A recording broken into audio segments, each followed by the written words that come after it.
They thought they could block my farm with steel gates, guards, and bogus claims. They picked the wrong landowner. I built the road.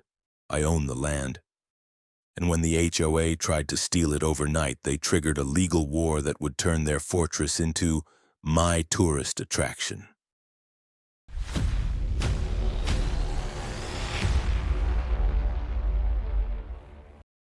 When I first bought that strip of land, most folks around thought I'd lost my mind.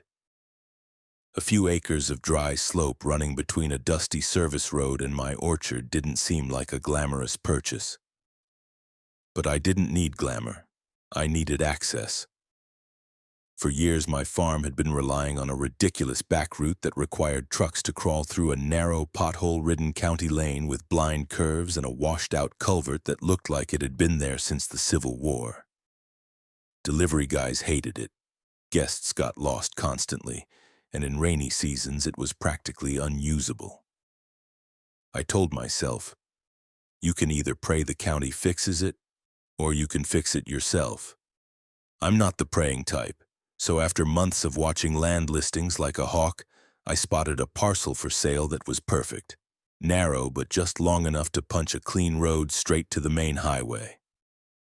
I checked records, surveyed every inch, hired a local land use attorney named Julian Morgan, and triple-checked it wasn't within the Coyote Hills HOA boundary. That was key. I knew their reputation. A bunch of retirement-age pit bulls in pastel polos who thought God personally endorsed their community bylaws. I wasn't interested in any of that drama. This road would be mine, clean and legal.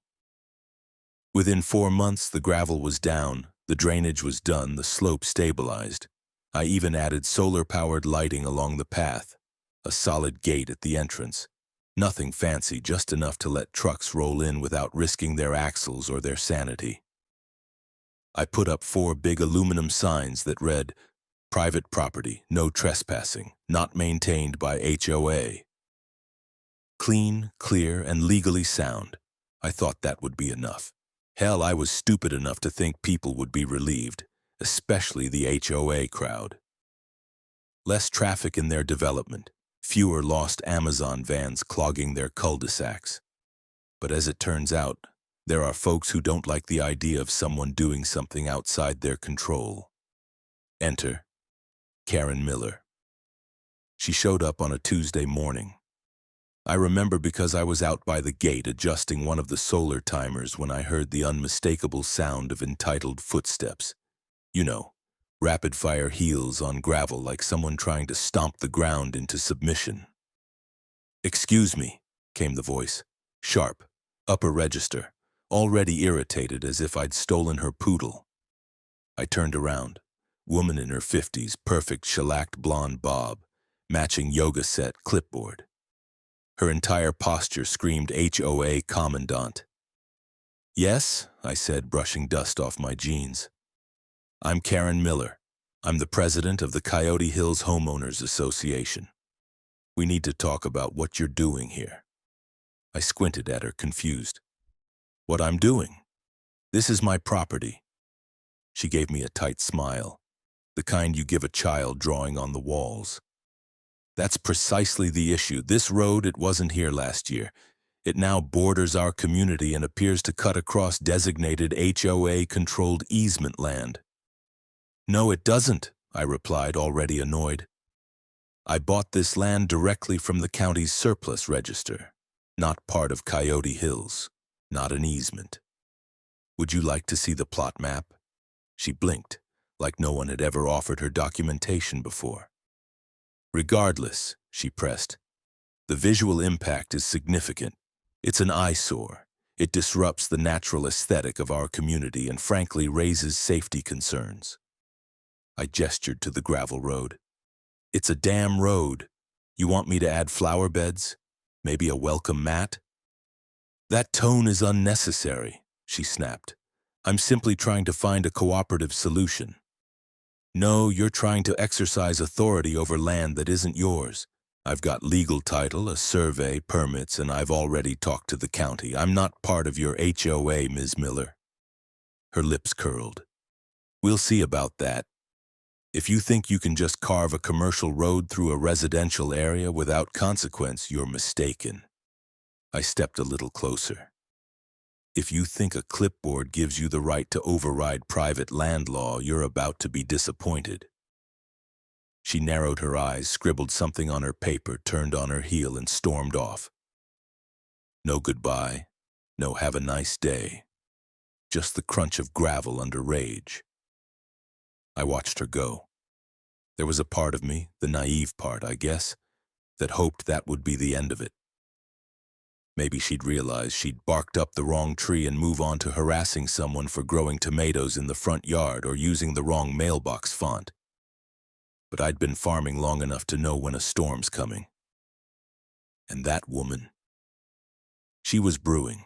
About a week after our little roadside standoff, things started to go sour. At first, it was just petty nonsense, a small plastic sign staked into the grass near the entrance to my new road that read, "Subject to community review, Coyote Hills HOA." Looked semi-official if you didn't know better, but I did. I yanked it up and tossed it in the back of my truck, probably just Karen puffing her chest a little. Then came the letters. The first one arrived folded into my mailbox, printed on letterhead that looked like it had been designed by a third grader with a Word template. The letter accused me of violating community access protocols and demanded I appear before the HOA board at their next meeting. Failure to comply may result in legal action, it warned. Signed, naturally, by Karen Miller. I chuckled. Then I filed it directly into my burn barrel. The second letter came certified, delivered by an actual courier. Same threats, just more legalese. This time it included an alleged map of jurisdictional overlays, which showed, conveniently, a red dotted line claiming to run through my land, labeled Future HOA Utility Corridor. Nice touch. Looked like it had been drawn on during brunch with a Sharpie. I called Julian, my lawyer, and forwarded him everything. He didn't even try to sugarcoat it. She's bluffing, badly. These overlays aren't even registered, they're homemade. So what's the game here? I asked. Classic overreach. She's hoping to intimidate you into compliance. The real problem is if she escalates before we can shut it down officially. Well, she did. A few days later, I was out checking irrigation near the lower orchard when one of my crew flagged me down. Hey, Tom, you got people walking your road. I walked up the slope and sure enough, there were two guys in neon vests with clipboards taking photos and measuring something with a wheel roller. I called out. They ignored me. I walked faster. Hey, this is private land. What the hell are you doing? One of them turned, clearly startled. We're with the Coyote Hills HOA, assessing surface compliance and visual integrity. Surface compliance? I repeated. What does that even mean? Just following orders, sir. Whose orders? He gestured vaguely back toward the neighborhood like that answered anything.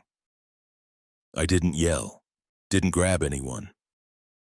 I just walked them back to the boundary line and told them they had exactly 1 minute to get off my property before I called the sheriff. They left, mumbling about how they'd report this obstruction. That night I installed new motion-triggered trail cams run along the full length of the road. A little overkill, maybe, but I didn't like the idea of uninvited people snooping around. I'd seen enough episodes of Dateline to know how quickly assessing surface compliance could turn into buried in the backfield. The next day, I found 3 HOA newsletters stuffed into my gate, printed in color. Fancy. Right there on the second page was a full column from Karen titled Preserving Community Integrity in the Face of Unauthorized Infrastructure. It had a satellite image of my property, zoomed in and highlighted, along with a photo of my road from a bad angle that made it look like a mining operation. She called it an unregulated, unvetted gravel expressway and claimed it posed a risk to local wildlife, community tranquility, and visual harmony. Wildlife? I live in Central Dam, California, not Yellowstone. The most exotic creature I've seen in a month is a possum with mange. I knew where this was headed. She wasn't just posturing anymore, she was laying narrative groundwork. The groundwork for something bigger. 2 days later, a county zoning officer showed up unannounced. Nice guy named Brent. He seemed embarrassed even to be there. "Sorry, Mr. Whitman," he said, scratching the back of his head.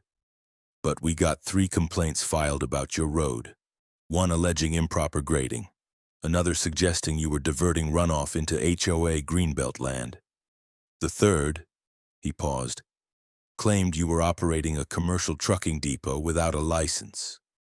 I laughed in his face. Poor guy didn't even flinch. I walked him the entire property line, showed him permits, pre-construction photos, drainage maps, and even the soil tests. He took notes, nodded a lot, and said he'd file a report clearing me. He added under his breath, "Off the record, this ain't the first time HOAs pulled crap like this." That evening, while going through my camera footage, I spotted something that made my jaw clench. On the time-stamped feed from the previous night, just after midnight, headlights pull up to the road entrance. A shadowy figure hops out. A few minutes of fiddling later, and I see a fresh plastic chain stretched across the path, complete with a fake lock and another HOA sign. She was escalating, playing games in the dark like it was a turf war. I knew what was coming next. The chain was just the start. I woke up that morning to a half-dozen missed calls and 3 voicemails, all from different suppliers.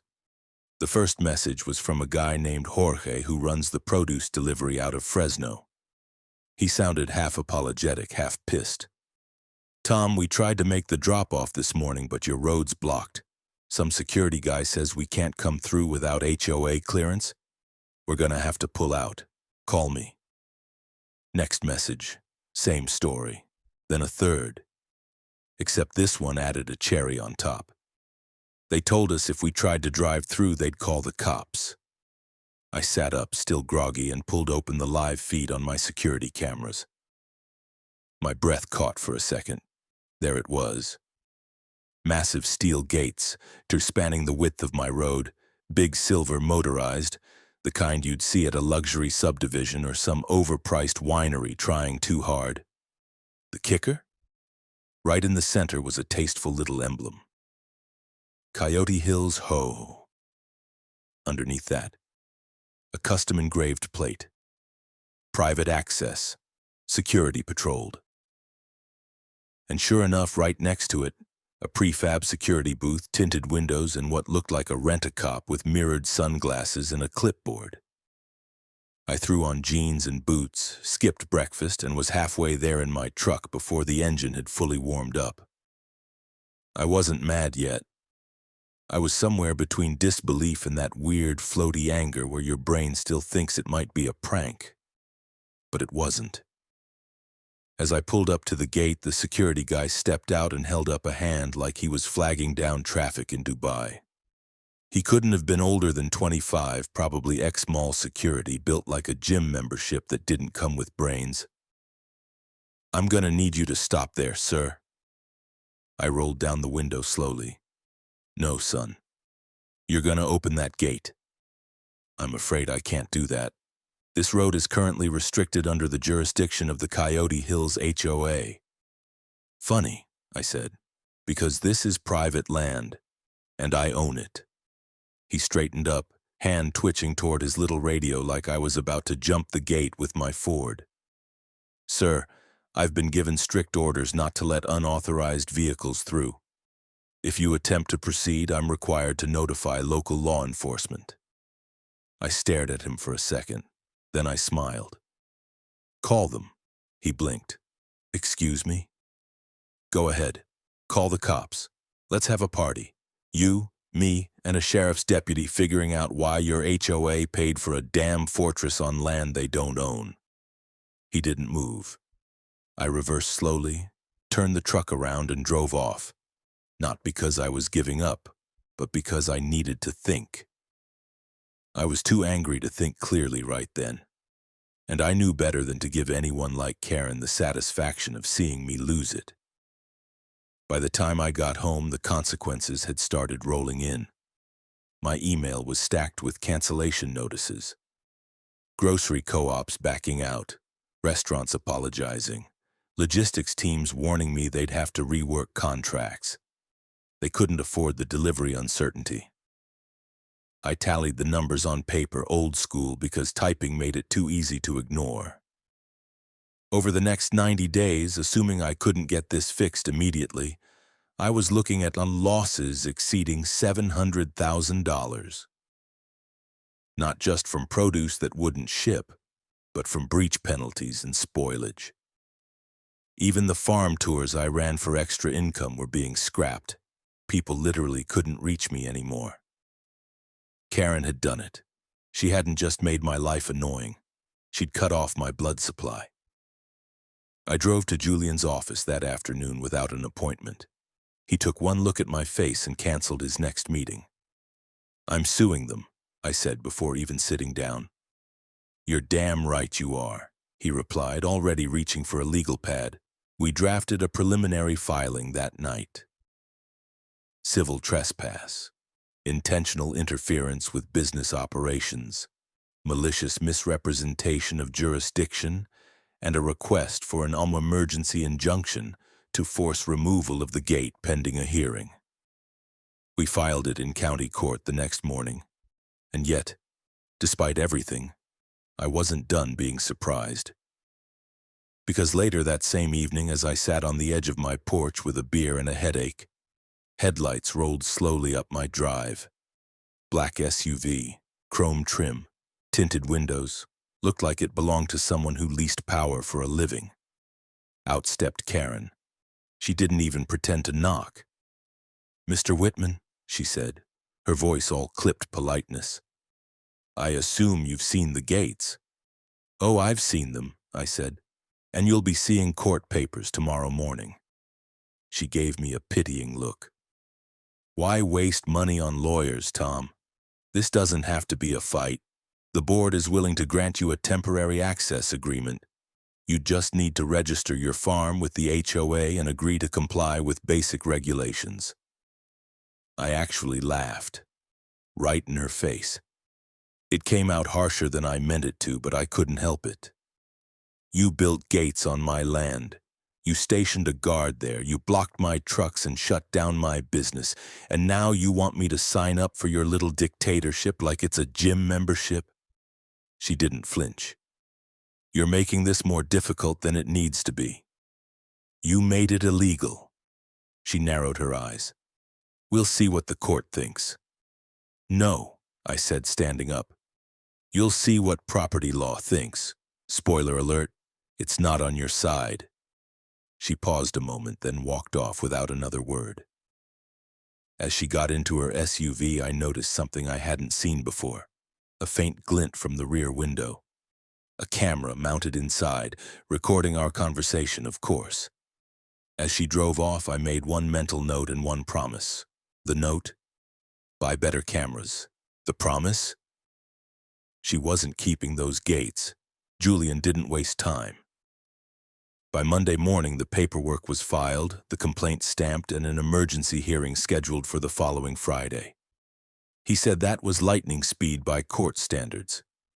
I said it still felt like molasses when you're bleeding 700 grand in lost orders and watching your fruit rot on the branches.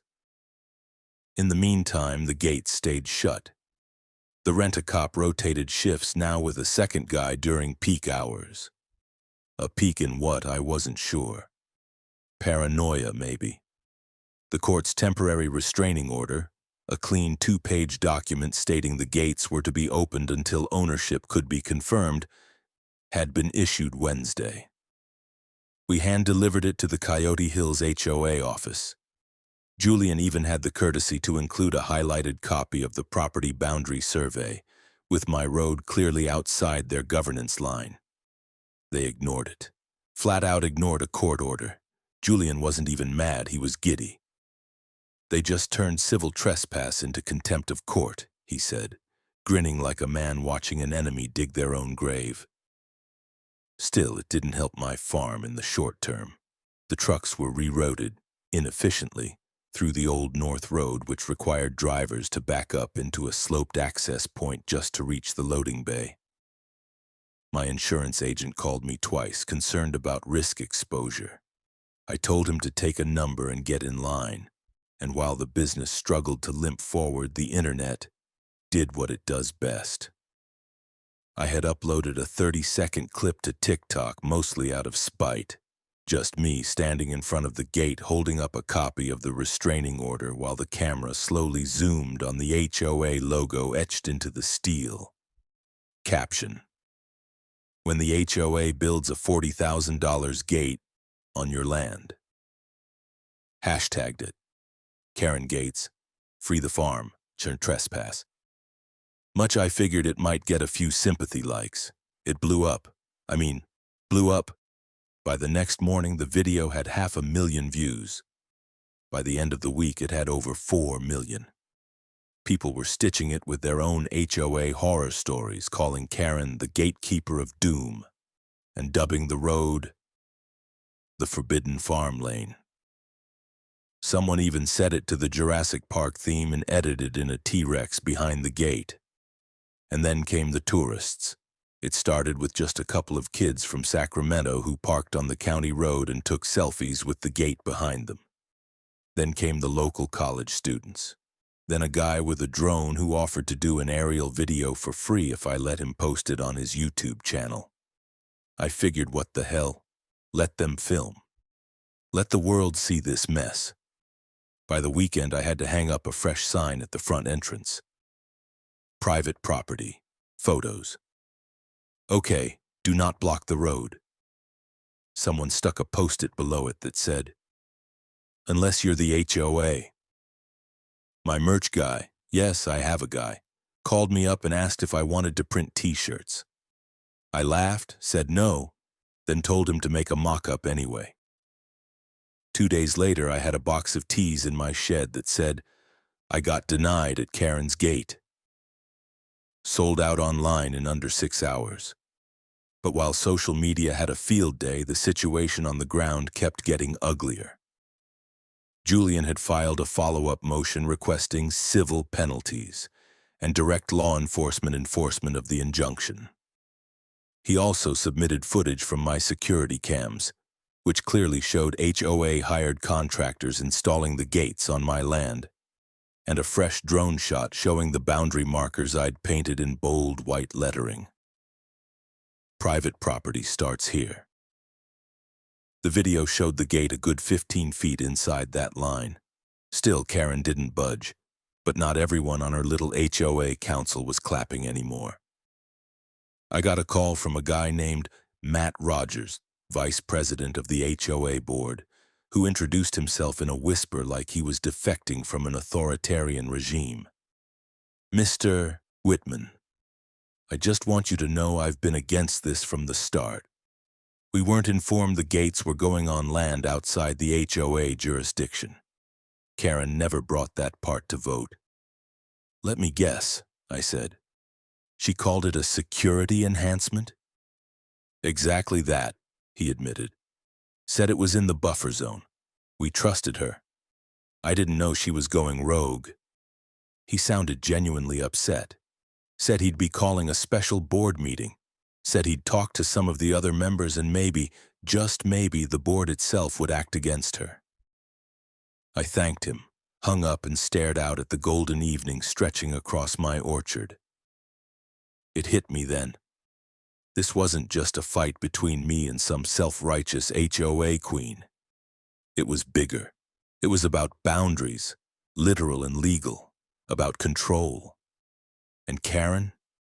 She was no longer just trespassing on my land. She was trespassing on her own damn board. I wore jeans and a button-down shirt to the courthouse, the kind of outfit that said, I'm not fancy, but I'm not here to screw around either.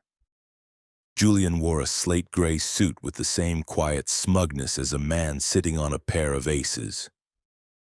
Across the aisle, Karen sat like she was at a country club fundraiser, Hair perfect, lipstick bold, blazer buttoned so tight it looked like it was holding her spine together. She didn't look at me. I didn't look at her. We both knew the game was officially on. The courtroom was packed. Local farmers, HOA members, board retirees, and at least one TikToker who'd gone viral doing dance parodies in front of the gate. I'm not kidding. He was wearing a shirt that said, "Karen blocked me IRL." Judge didn't seem amused. The first day of testimony was dry. Survey maps, title documentation, zoning records. Julian laid it out clean and cold. The road was on land I owned, full stop. The boundary had never changed. There was no legal easement, no HOA jurisdiction, no magical community buffer zone that Karen kept waving around like a Hogwarts diploma. Her lawyer, some overly tan guy with a Bluetooth headset clipped to his tie, tried to argue it was ambiguous.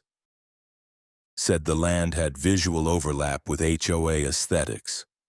The judge raised one eyebrow so high it looked like it might detach from his face. Then came the second day. That's when things got interesting. Julian pulled up the drone footage, the one with the bold white "private property starts here" painted on the dirt, and played the security cam timestamp right alongside it.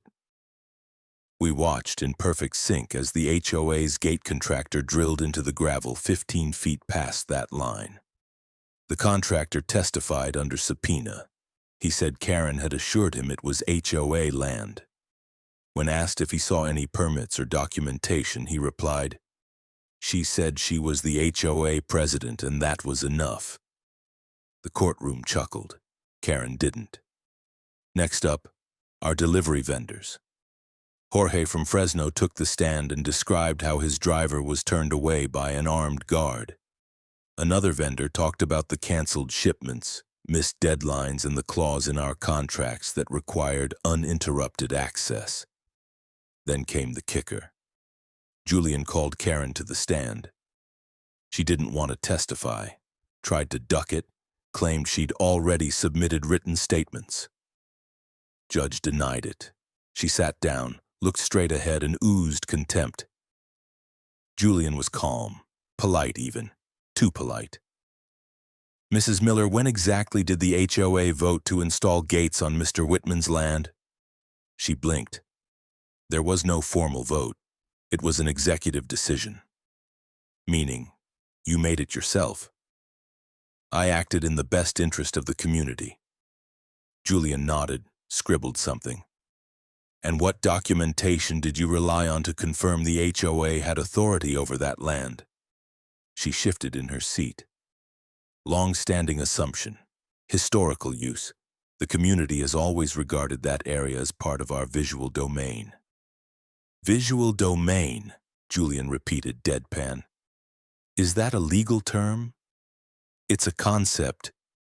"Mrs. Miller," he interrupted gently, "are you aware of the HOA's own charter prohibiting expenditure of association funds on property outside its jurisdiction?" She didn't answer. Julian pulled out a stack of HOA meeting transcripts. "Because according to these records, not only was the gate never voted on, the board was never even notified." And then he laid it down. Printed emails. Karen's internal communications. One in particular sent to the contractor read, "Just get it done. He won't have the guts or the money to fight it. Once the gate's up, it's a done deal." Dead silence. Even the guy in the viral TikTok shirt stopped chewing his gum. Karen's lawyer tried to object, claimed it was taken out of context. Judge didn't even look up. He just asked Karen one question. "Did you send this email?" Her voice was tight. "Yes." And that was it. The ruling came the following week, but everyone knew what it was before the gavel hit. The HOA was found guilty of trespass, unlawful obstruction, and interference with business operations. Damages awarded: $700,000 won in financial losses, plus $250,000 on in punitive and emotional damages. Oh, and the gate. mine. The judge stated that since the gate and its installation were the direct result of unlawful action, the structure and all related hardware, including surveillance systems and automation controls, were to be transferred to me as partial compensation.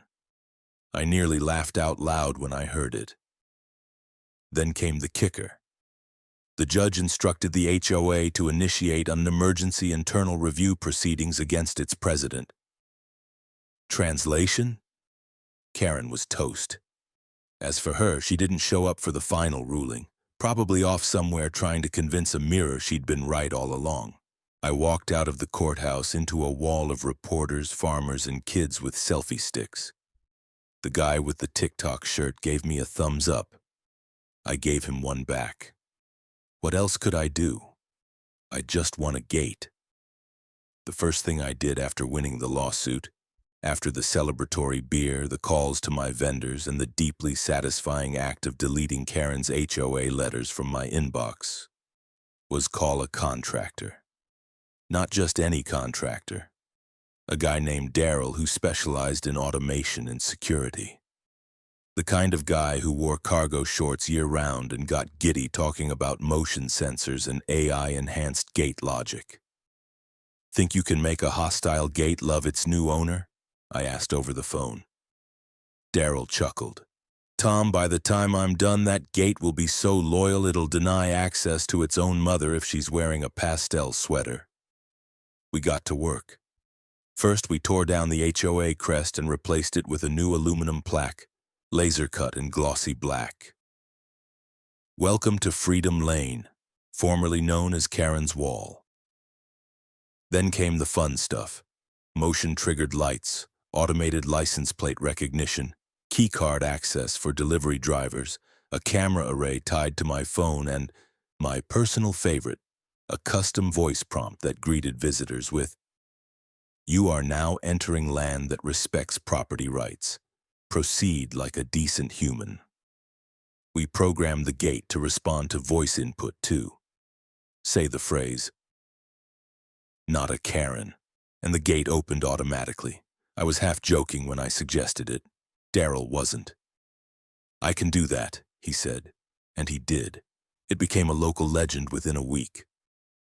People started coming just to talk to the gate. College kids screamed, "Not a Karen!" from car windows and took selfies. Someone brought their dog and trained it to bark, "Karen," which hilariously triggered a brief lockdown. We fixed that later. But the real surprise was the attention online. After the court ruling went public, my original TikTok clip surged again. Then came the new footage, the refurbished gate, the voice command, the custom plaque, and it all went viral for a second time. Hashtags exploded. Gate Justice, Karen No More, Freedom Lane. Someone remixed my original video with sound bites from the court hearing set to dramatic EDM. Another person built a Minecraft replica of the gate and offered downloadable blueprints. Then came the tourist wave. Not just students and TikTok clout chasers, real visitors, families, folks on road trips. RVers who wanted to see the gate that justice built. My little farm, which had been scraping by for years, suddenly had more foot traffic than a weekend farmer's market. I started selling produce right at the gate, set up a roadside stand under a canopy, stocked it with peaches, honey, goat cheese, and a rack of tulm, Karen Free Zone Sonm t-shirts. They flew off the shelves. One lady offered me $50 for a photo next to the gate controller. I let her push the button and gave her a complimentary jam jar. Within a month, my farm's online store tripled its traffic. Local news ran a story titled, "From Land Dispute to Landmark, How One Farmer Turned HOA Tyranny into a Business Boom." Even national outlets picked it up. Some reporter from Vice called me a walking middle finger to suburban overreach. I had that quote printed on mugs. And somewhere in the chaos, as drone tours flew overhead and influencers posted choreographed dance videos in front of my fence line, the HOA cracked. Matt Rogers, The vice president who'd reached out before was voted in as interim president after a rapid-fire recall vote. Karen, she vanished like a bad firmware update. 1 minute there, the next, just gone. Except she wasn't really gone. She was served with a fresh lawsuit. Not from me this time, but from her own HO. According to the filing, she'd used association funds without a vote, misrepresented legal authority, and engaged in personal conduct that brought significant reputational harm to the organization. Translation: she cost them almost $1 million and turned the Coyote Hills HOA into a nationwide punchline. I couldn't stop grinning when Julian read the complaint out loud. She's about to find out what happens when you try to gate crash someone's livelihood. Daryl stopped by the following weekend to do some final gate calibrations.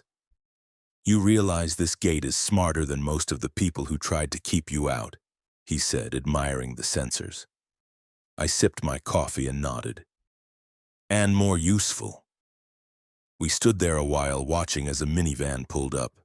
A dad leaned out the window and called, "Not a Karen!" The gate whirred to life, parted open with a cheerful chime, and the family rolled through, all smiles. At that moment, I realized something. This gate, this big, shiny, overbuilt monument to control, it had become mine. Not just legally, not just physically, but symbolically. What they meant to keep me out, now let people in. A year passed.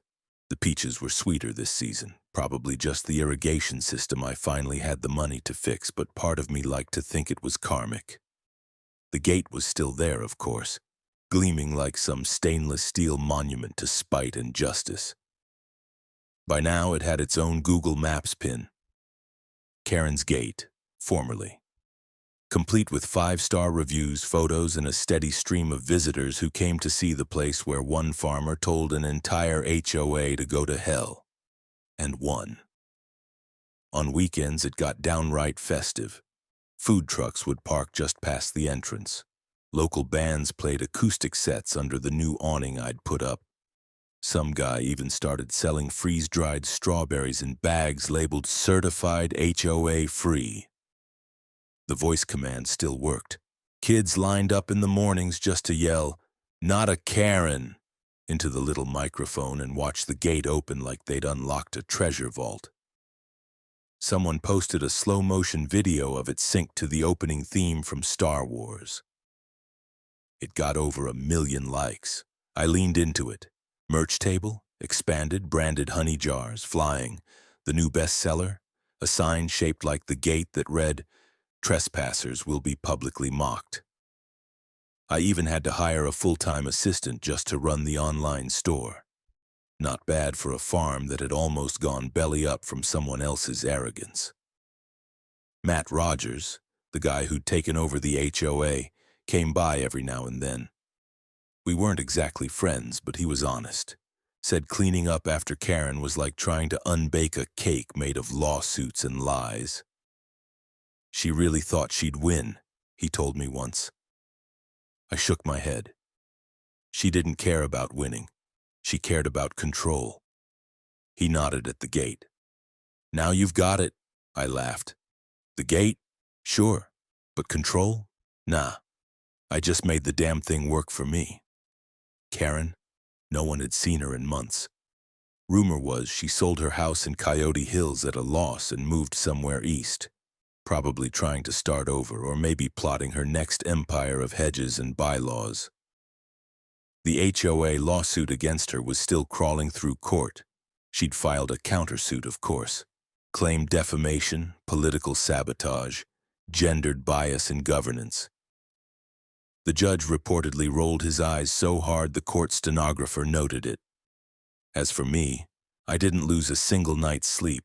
I had work to do, tomatoes to pick, visitors to greet, jams to bottle. One Saturday, as I stood by the stand greeting guests, a boy, maybe 8 years old, walked up with a puzzled look. "Did you really fight a lady who tried to steal your road?" I knelt down beside him. "Not just the road. She tried to steal the idea that some people have a right to tell others where they can and can't go. And I didn't let her. He squinted. Did she go to jail? I chuckled. Not yet, but I got the gate. He looked at it thoughtful. Can I open it? Only if you remember the magic words. He grinned, turned to the mic and shouted with all the authority his small lungs could muster. Not a Karen! The gate creaked open like it was saluting. The kid ran through like he'd just won the lottery. I stood there for a moment longer, sipping my coffee, watching a line of cars stretch back along the road. And as I looked up, I caught sight of a drone buzzing overhead, filming the scene from above. The sun hitting the orchard just right, the shadows of the gate sweeping out like arms opening wide. We didn't need a wall here. We needed a reminder. And now we had one, right there. Stainless steel, motion triggered, meme certified, mine.